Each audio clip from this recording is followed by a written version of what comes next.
Look up to the sky. Look up to the sky.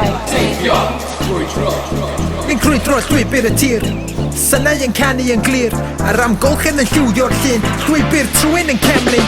Ar y ffôn cynad am a couple of facts that reveal a bit more in its habitat. And when all is called a turn, and this type of bird will traverse the world on oyster catchers, piod and more, found in land or by the shore. And cryr when is a little egret, unique, he catches fish with his feet. Adar man yn canu'n swyno. The ambience makes me feel at ease. Soothing sea settles me. Hanes yn canu a tonau y môr, taste him no, a lawan of raw. We export from the sea to the land, this is Ynys Môn. Hanes yn canu a tonau y môr, taste him no, a lawan of raw. We export from the sea to the land, this is Ynys Môn. Cemlyn as a soothing sea, this is Anglesey.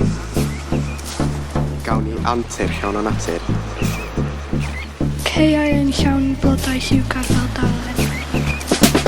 Ni'n cychwyn y taith yn plas newydd, feddw fawr a Llanbadrig. Porth da farch is a blue flag beach, werth i chi weld wrth Caergybi. Mae sgeris yn sefyll yn canol y llif, adar yn canu a'r awyr yn glir. One with the nature, bobl y tir, gwreiddiau'n difn calon y prif. Storiau y sir, comerwch y cam, ond mam Cymru brawd ar y land, fflam yn y calon, canol y don. This is Ynys Môn. Sŵn y môr yn swyno ar ein traeth naturiol.